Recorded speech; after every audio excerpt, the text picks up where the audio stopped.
Hey, I'd like to welcome you to another episode of Mission Matters. My name is Adam Torres, and if you'd like to apply to be a guest in the show, just head on over to missionmatters.com and click on Be Our Guest to apply.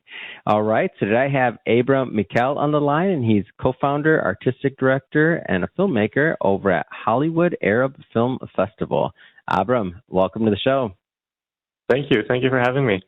All right. I'm excited to have you on. And for everybody listening, this is part of our AFM, so American Film Market series, where we bring you the best of those who attended, participated in, and really all the above, the people that are making it happen. So another great episode in front of us.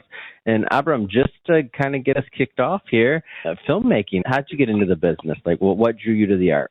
I had nothing to do with the arts at all up until maybe my second year of college. I was majorly in the sciences. I had kind of a trajectory for my life. I wanted to go to pharmacy school, and I eventually ended up going to pharmacy school as well. But in my second year of college, by sheer chance, I got introduced to theater and ended up auditioning for a role in one of the plays and really enjoyed it. It was a process that took about 6 or 7 months, getting, rehearsals and learning the craft of acting and things like that. And slowly little by little, I ended up finding my place sort of behind the camera more than in front of the camera or on stage. And I just had discovered the passion for cinema and for the arts in general, and I wanted to pursue it further. This was right before I had planned to apply to pharmacy school. So I ended up still going to pharmacy school, and only a couple of weeks after graduating from pharmacy school, I went to film school. So I have sort of That's a unique one right there, back to back. I'm going to say I've interviewed a lot. I've done over 6,000 interviews. I think that's the first one I had like that. That's great. What did your support group, whether it's friends, family, other individuals around you, what did they say when you did that? I'm just curious. There was kind of a mixture of feelings from friends and family. They weren't necessarily... Some were like, grasping. Awesome. Some were like, what the heck are you doing? Go, right? I mean, I'm guessing. At the time I was sort of, relatively young and single, so I had the time and the energy to be able to pursue that. And so, I went to film school actually while I was working full-time as a pharmacist. And I actually started working as a pharmacist in the clinical space, which is a bit more demanding when it comes to like patient care and things like that. It's in a hospital setting. So it's a little bit more stressful to actually transition into that without having to do a residency, for example, which I didn't do a residency. But it was interesting enough for me to realize that I really wanted to pursue that field and learn about it academically, and which is not necessarily important, by the way, that you have to go through the academic route to learn cinema. But it was a good way to structure sort of how my life was going to happen and the next steps and so on and so forth. So, I mean, I had great support, though, from everyone. Yeah. It was almost a question of discovering something sort of not necessarily late in the process, but I've always been interested in a lot of different things. When I was in college, I was interested in liberal arts and languages, right after I had sort of discovered the passion. And I wanted to explore a lot more things that I may not necessarily had the tendency to do so. And I think there's a lot of intertwining that happens between sciences and art. And to me, there's really, there's an art in being a surgeon, for example. You use your hands to heal people, right? So, I mean, dentistry, you're an artist working in a 4x6 space, and it's almost a different approach of looking at it. And I think you exercise your left brain as much as your right brain in some instances when you're in this science field. So it's not necessarily uncommon, I would say. And I know a lot of people in the medical field, friends who are also pharmacists and physicians who have very interesting art tendencies and passions, from like choreography and whatnot. What brought you to AFM this year? Was this your first time going? Have you been in the past? What brought you to AFM? I have been to AFM in the past. In fact, I've been to multiple markets in the past. I've been to TIFF in Toronto, International Film Festival's market, and I've also been to Cannes, Marché de Cannes. And it's common for me to sort of go to, the film markets and the festivals based on what I do. And primarily I was there this year to do a lot of market research, really. I'm in the process of packaging some films, my first and second feature films. I'm launching a production company in the next few months. And it was a good opportunity to meet buyers and sellers. And the market is sort of where the business happens for the independent space. And it's crucial, I think, to sort of keep up and network and meet people. And more than network is really build relationships. I think that's maybe the right way to say it. Finding people that have the same mission that aligns with your own, and sort of figure out what the market is looking for and what you're doing and where you fit with what you're trying to do. So it's a way of learning, yes. How did filmmaking and really this journey in general, how did this lead eventually into festival leadership in the Hollywood Arab Film Festival? Talk to me about that piece.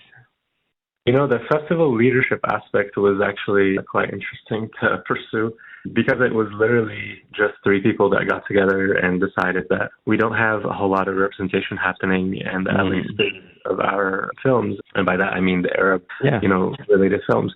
And we decided that we want to be a platform that does that and bring cinema that's art house, independent, and not necessarily accessible to the community here in LA. And part of it was out of need. And I think once we announced and got the ball rolling, we had tremendous support from key players in the industry, from the Arab world, from the diaspora. And it's almost like people were waiting for it to happen. Oh, that's amazing. Go ahead. It was something that was fulfilling a need in the space. And I think it kind of showed with that traction we got and the coverage we've had so far. So talk to me about what makes the festival unique and the programming. Get a little bit into that piece of it, because I definitely, at the end of this, I'll give you an opportunity to leave contact and how people can follow the festival, but always curious and to learn more about different festivals and the way the content's curated, really. It's super interesting. Yeah, so our festival is entirely focused on bringing human-centered cinema that bridges cultures primarily from the Arab world and the diaspora to the Western space of the U.S. and obviously LA.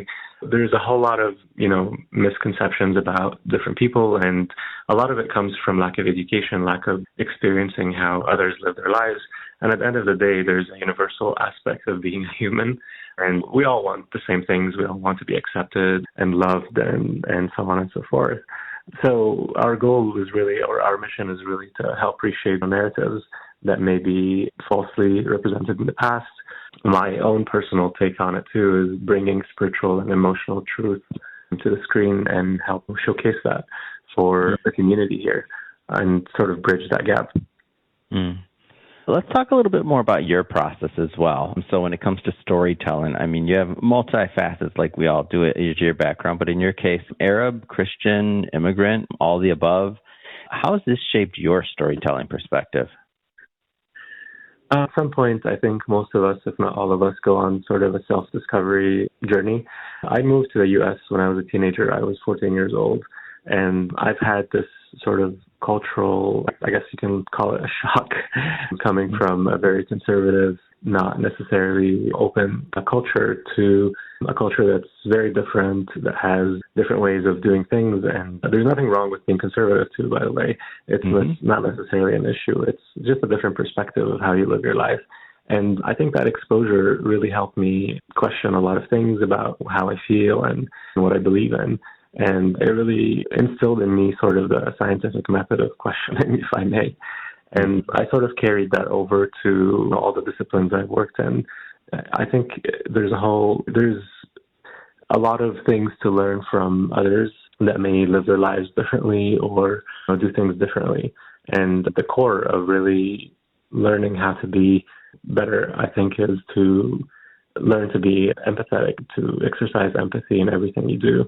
And in some ways, that brought me back to my roots, being Egyptian, being Coptic Orthodox Christian. These things I grew up with, and at times I've taken them for granted. But the process of being exposed to everything else in the world also brought me back to questioning my own stance on things and beliefs, and in some ways made it stronger, actually. So with still developing an understanding for everybody else and having an empathetic way of looking at the world. For me as a Christian really is not to be preachy or anything, but the essence of being a Christian is to essentially not judge and not put yourself in God's space. That's it's not for me to judge anyone. So yeah, it's always very enriching being exposed to others and learning about their cultures. And you can even look at it from a superficial standpoint, like the cuisines that we experience in the U.S. are very amazing, a lot of which I had no exposure to when I was overseas. So I like to cook, by the way, so it's something I pretty often. So, yeah, I mean, we're all sort of living in this world and trying to figure out ourselves, really. And we need some, I guess, support and understanding from everyone. So, yeah. Let's circle back to something you mentioned earlier. So, production company launching, and it sounds like some new things are happening and big things are happening as we go into 2026. In this case, what's on your plans? What's priority for you? So, yes, my plan for 2026 is launching a production company. We have a few projects lined up at this point, primarily human-centered cinema. Some have spiritual aspects and sort of cross into the faith-based space. I've written a screenplay that's being packaged right now as my debut film, basically. And congratulations. That's a big deal. Congrats. Why everybody always just drops this stuff like it's nothing? Like, congrats, man. That's wonderful. Like, I love it. Like, that's a big milestone. Go ahead, please. Thank you. This is actually sort of an underlying political commentary about sort of how I see the U.S. today. And it infuses a massive redemption story for its characters. And it's kind of how I sort of see the world, too. I don't think anyone is beyond being redeemed. We all get second chances. And every day, actually, we get chances to change and do better and learn from our mistakes. And that's kind of the overarching theme of the story. So nobody's beyond being redeemed, essentially. Everyone is redeemable. Well, I'll tell you, Abraam, it's been great having you on the show today and learning more about your work as a filmmaker and also as a leader in the festival circuit, the Hollywood Arab Film Festival. Amazing stuff. If somebody's listening or watching this, and if they want to follow up and they want to follow you, they want to follow the festival, your films, your work, how do they connect? Oh, thank you very much. It was my pleasure. We are available on social media as a festival. Our website also is the Hollywood Arab Film Festival. Our Instagram account is quite active. It's Hollywood Arab Film Festival. And my personal YouTube channel is also active. It's Abraam Mikhael Official. And more to come on the production entity when it's established. And we'll be happy to share more with that.